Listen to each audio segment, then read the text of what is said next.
Hi,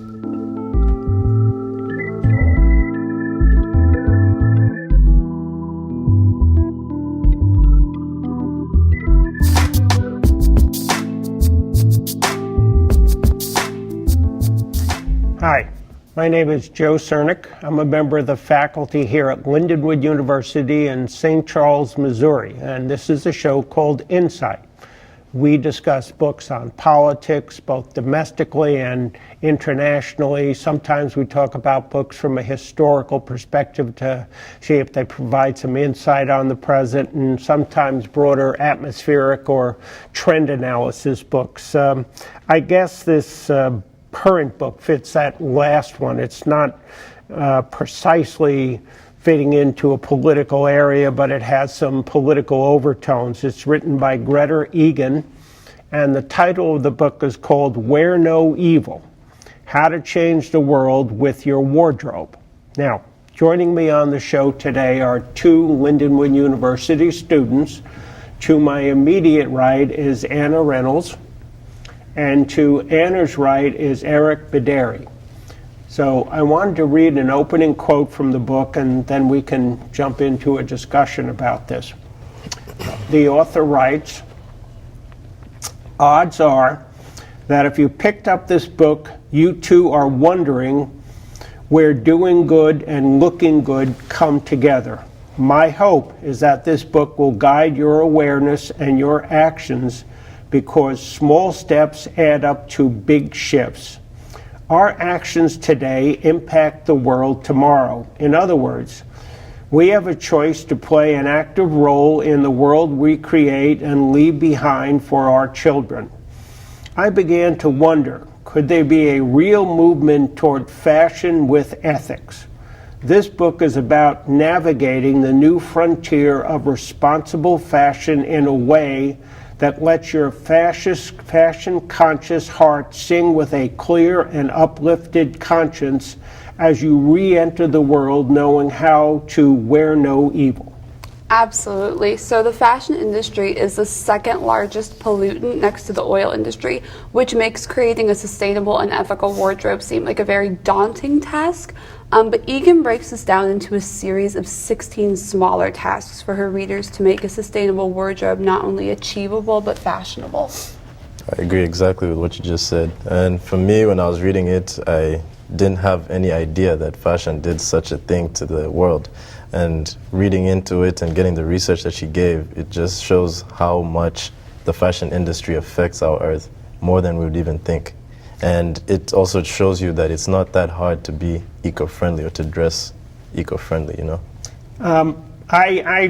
When I picked up the book, originally I thought it was going to be men's and women's fashion. So, and I think she gave the impression it was going to be both at the beginning, but then as you get into it, I realized, wait a second, all she's talking about is women's wardrobes. And so then she does, at least it's interesting in the sense the way she introduces sort of the total inefficiency of how clothes are made in a lot of third world countries, essentially, and the resources they drain. And so you start to become at least aware of how to do that. I'm assuming, because I guess we'll get into some of this, she talks about these matrices and sort of ways that you evaluate what you're buying and not buying. I was having a little trouble with that only because I'm not spending a lot of time buying silk. Well, as you brought up men's and women's clothing, I will say that the author did seem to alienate about half her audience as she moved on to the chapter about men's clothing, because she made an assumption that were a man to pick up this particular text, that he was either going to be a man who was an avid watcher of Mad Men or a metrosexual. And so by making these stereotypes, Eagan very much alienated a good half of her audience, which left me cold as a reader, most certainly. Yeah, that was, because again, I was looking for, I'm looking for a pair of khaki pants, you know, so basic things, you know, so where's the t-shirt that I buy or the baseball cap?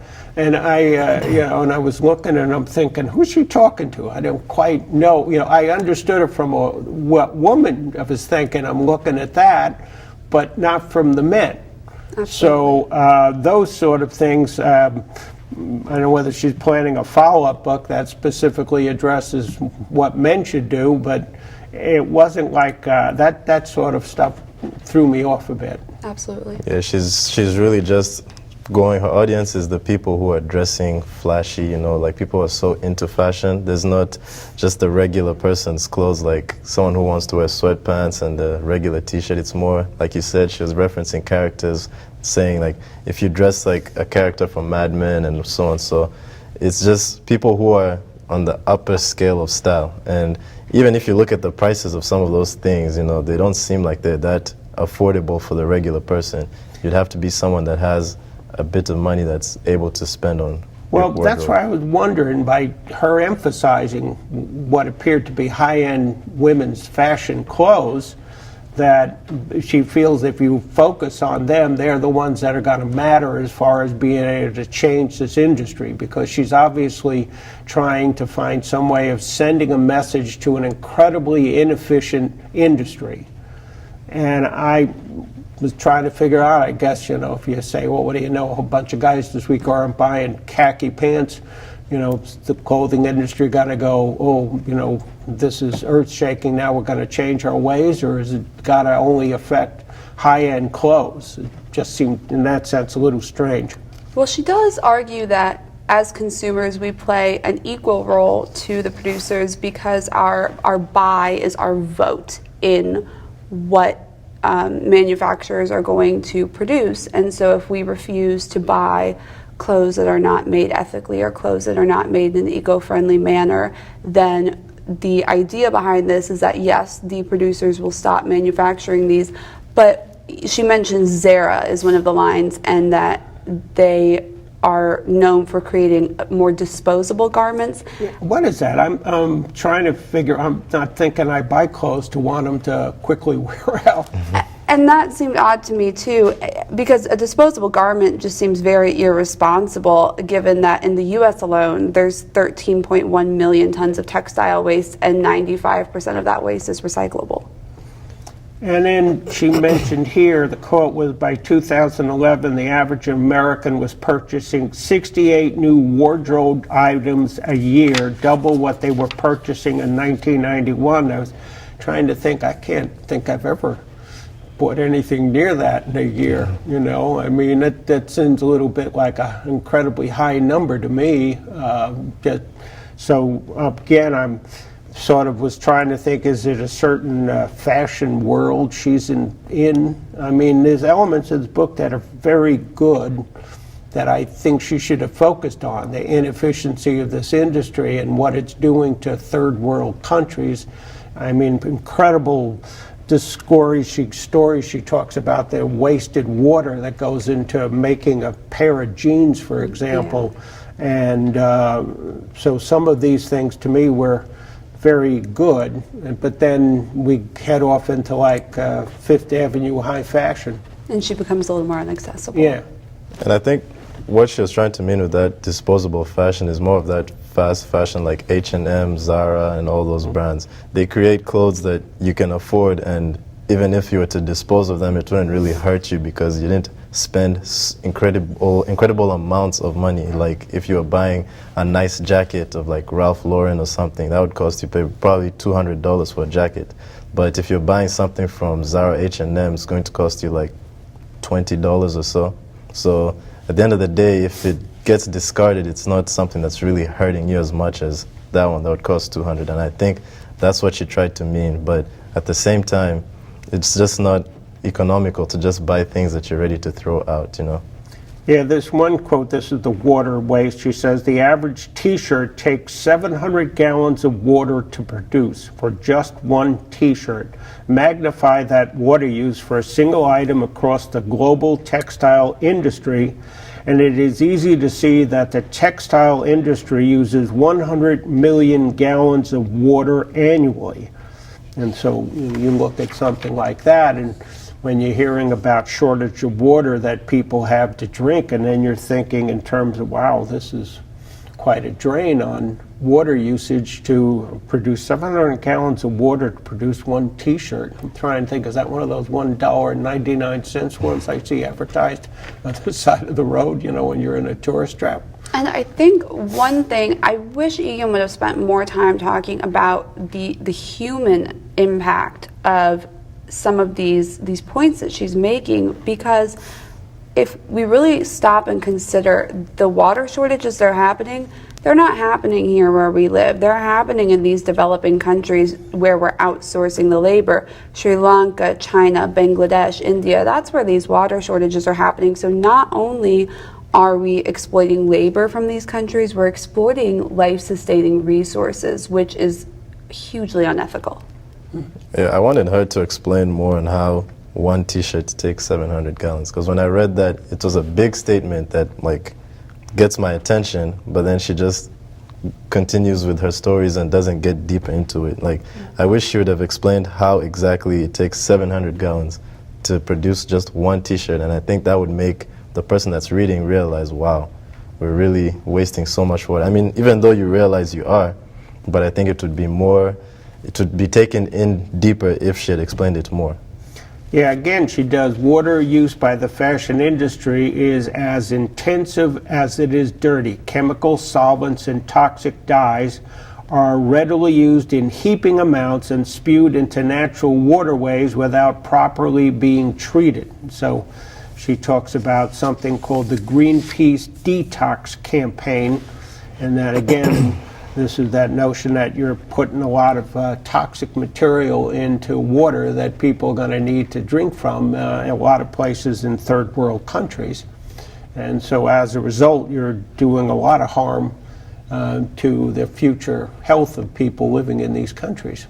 Absolutely. So because developing countries do not have regulatory industries such as the EPA, we are able to go in and outsource our labor and put chemicals such as MPEs, which is just a carcinogen, into work production and then dump this water into their drinking water. And it's justified in the minds of people in the fashion industry because these developing countries do not have these regulatory industries. But it brings the question, what's wrong with our morals? Because we're well aware, because of the US's regulatory industries, that it's going to cause cancer. So what makes the lives and the health and the well-being of people who are not the same as us, of people who are in developing countries, of people who are ethnic minorities, what makes their lives any less valuable? So I really think that there's a giant question of morality going on in the fashion industry, and Eagan spent absolutely no time addressing that, which was very disappointing to me as a reader. Her quote here, approximately $2 billion worth of chemicals are sprayed on cotton crops worldwide every year, half of which are designated as toxic by the World Health Organization. And so, again, you're looking at all types of the ways that you're putting together these garments and the incredible harm that they're doing. And you know, intensive farming like that, whenever there's rain and soil erosion, the chemicals seep into the waterways that are nearby. And that's how the case that you're speaking of with like the Kentucky area that you're speaking of, how people were far more likely to get leukemia than the rest of the United States. It's things like that that people are not thinking of, even though for that one it was chromium, but such similar situations can happen with just pesticides. Well, she goes on to talk about China with all of its factories where they're producing garments, and that none of these factories appear to have any sort of health regulations or concern about ventilation or breathing conditions, hazardous pollutants that are being taken into your lungs. Here was something where I thought I would have liked to seen her explain it. She says there are factory audits and with health inspectors and company representatives from Walmart, for example, make their rounds. The Chinese are prepared.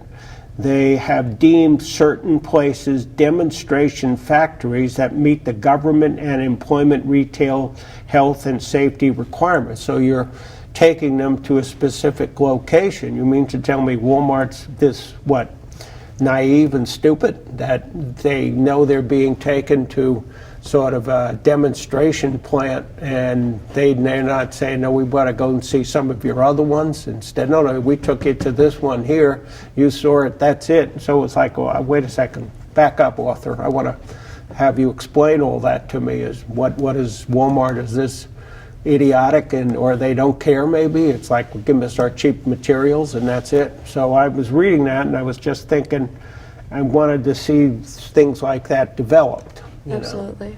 Yeah, I don't believe that it's that they're naive. I believe it's that they're complicit, because the author does, you're right, she doesn't elaborate very much, but what she does go on to say is that these 5-star factories do meet the health and safety regulations as far as ventilation and just safety of equipment, and so they pass inspection, but the rest of the factories are what really produces the mass volume of material that we require as consumers.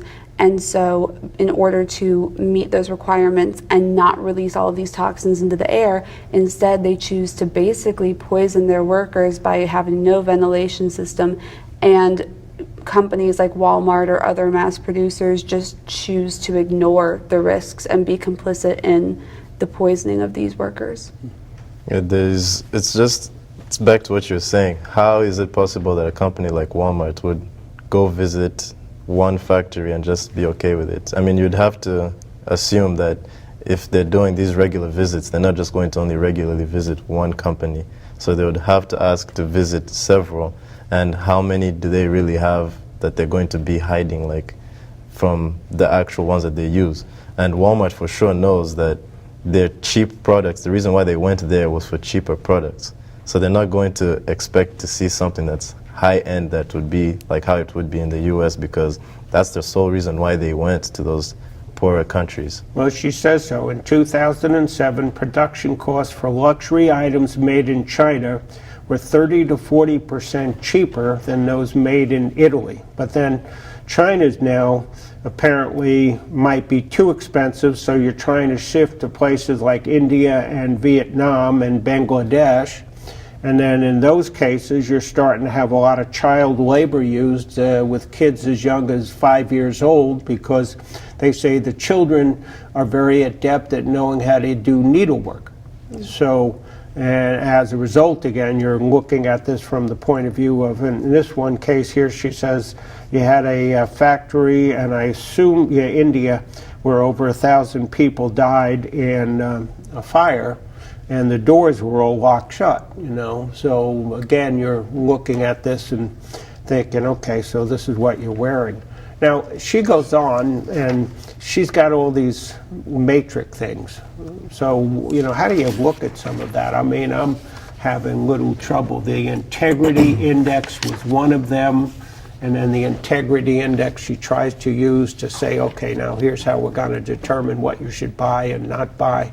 So the integrity index is a criteria of 16 various just factors that readers can, Eagan recommends that readers select their top 4, because if you go into a store trying to buy an ethical or an ecologically friendly piece of clothing and you're trying to use all 16 criteria, it'll be too overwhelming. So by selecting 4 out of the 16, readers can determine whether their clothing choices are ethical and sustainable.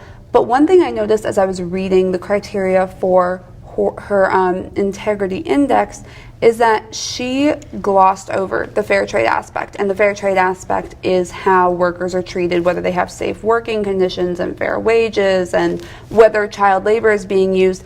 And how our purchases affect the lives of other human beings is the epitome of integrity. So the fact that Eagan just really didn't hit on that, she used 1 paragraph for fair trade and 3 pages for natural dye. And to me, I thought that was just another way that she showed she was not in touch with her readers really in any sense. Yeah, the integrity index, from what I took out of it, was probably the main topic of her book. That's what she wanted to get out there to people. And that's why she spent the most time in that chapter speaking about that.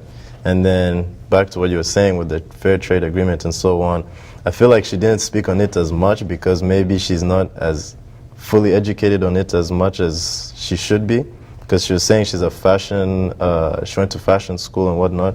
So I feel like she might have so much more knowledge on the fashion part of things and not the political part of things.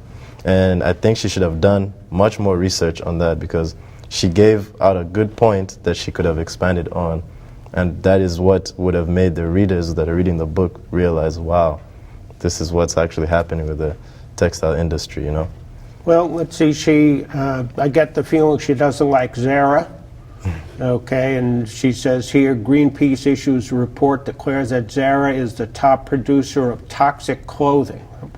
I guess next time I go into a store, I have to look at a label. I don't even know what Zara is. And then this thing, she says, Meryl Streep wore a eco-friendly gown to the Oscars. First time that happened, February 2012. Okay, I'm not sure what an eco-friendly, I'm assuming it had to deal with some sort of non-chemicals in the dyes that were used, maybe organic something. Shows you what I know, because it's, again, looking at it, and I was thinking, I get a sense, I'm supposed to be aware of something here, but it's sort of like, now I might have to read some other books to sort of have a feel for how inefficient this industry and wasteful this industry is. I think she's got some points there. I wish she would have developed those more rather than focus on Fifth Avenue high fashion. I agree. Now she goes on, and this integrity index, so obviously I can't see this for guys using it, you know, at least that was the feeling. This natural versus low impact dyeing, I don't know the difference of either. I don't even know how you can look at a piece of clothing and know which one is using the wrong type of dye. She says there's need for transparency, which I mean in, I guess the labeling is what she means, I think. But I can't tell for sure. I mean, how do I look at a label and know it says stuff like, you know, throw it in the washing machine, don't throw it in the washing machine. It's generally about where it is when I'm looking at this. Today, there are more than 10,000 dyes with synthetic origin commercially available, and experts estimate that 12 to 15% of these dyes emit a liquid waste and go into the sewer system and end up destroying water, leading to cancer. So she obviously doesn't like a lot of dyes that are being used, but I'm not sure how you translate that into buying a shirt or a blouse. So I'm not sure, and I agree with you on this. She does not do a good job of explaining how you are supposed to know what dyes are being used. She does explain what a low impact dye is, which is simply a dye used in a closed loop process. So if you're dyeing a shirt, there's going to be some dye left over. And instead of putting that dye out into the environment, whether it's the sewer system or wherever it goes, that dye is then used to dye another shirt and then another shirt so that there's no dye wasted. But as far as how consumers know whether their dye is low impact and being used in a closed loop process, she doesn't make that clear to her readers. Yeah, I think all she stated was that if you look at the tag, you'll see a blue check or something like that. And I don't know how many people are going through shirts and looking for blue checks on them to find out if their dye is natural or not. And then when she goes on here again, so she's got synthetic fibers versus natural fibers.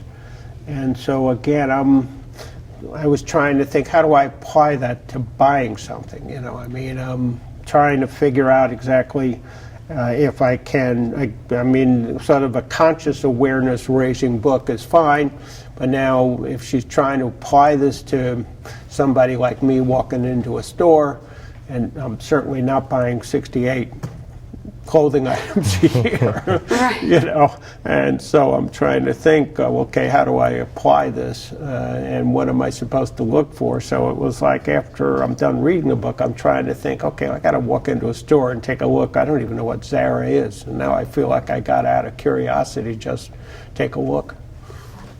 As far as the synthetic versus natural fibers, the author, I believe, ultimately recommends natural fibers, but really, to me, they came out fairly equal, because while synthetic fibers don't biodegrade, which is a problem as far as ending up in landfills, natural fibers take up an inordinate deal of water in their growth, and so we're right back where we started as far as being eco-friendly.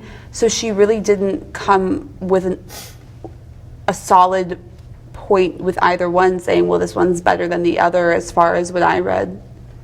I think she was just given the option of choosing the less of the two evils. So it was really up to you. And I feel like that's what a lot of the points that she gave were, just choose the less of the two evils, you know? Yeah. She wasn't saying this is the right one and it's absolutely right and this one is absolutely wrong. It was just, this one is right, but it's not doing much better than this one, but it does less damage than this other one, is what she was doing. She had a quote, "It takes 1/3 of a pound of pesticides to grow the cotton for a single conventional t-shirt. Multiply that by the fact that 11 to 12% of all agricultural pesticides used globally are meant for growing conventional cotton, and that basic t-shirt no longer looks like a harmless souvenir." And then they had a quote here that said, "The effects of past and present land use practices may take decades to become apparent in groundwater." And so we only have a few minutes left. What do you think of this book? So the author certainly did her research on the environmental impact of the fashion industry, but she failed to adequately address the social impacts, namely the marginalization of ethnic minorities in developing countries for profit. Furthermore, throughout the book, the author repeatedly encouraged her readers to subscribe to stereotypes regarding gender and sexual orientation. So for me, the book just fell flat. I think there was a lot of her advertising brands that she liked, because when you read through it, there was a lot of times where she would just give references to the brands that she was in preference of. And I think she should have remained more neutral and give like all the options instead of just the ones that she thinks are the better ones, you know. I wanted more information on things that regular people can wear, not just high fashion people that are looking for eco-friendly items to wear. The one brand I saw her note that I'm familiar with was Patagonia. Mm-hmm. And so I was thinking, yeah, I think I bought a couple of their shirts somewhere along the way, or hiking pants, you know. And so that as a result, she said something about that they did some recycling and then zero something waste, I guess. So again, because so much of her book is aimed at sort of the high fashion end, I'm reading it and I'm thinking, okay, I think I know what she's referring to. I think I know, as opposed to if she'd focused on some basic things like a belt and a pair of shoes, you know, and some socks, and then tell me, okay, here's your shirt. You walk in the store here, you're buying a regular Oxford shirt. Here's what it is. That would have had a focus. But so I think, you know, her idea is good, but maybe it's the environment she's in, that she's so focused on these higher end women's fashions that I had a little trouble with the book. So I think we're sort of saying the idea of the book is good, but it's going to be tough wandering through this unless you're maybe among those people buying 86 folk clothing items a year. So thank you for joining us.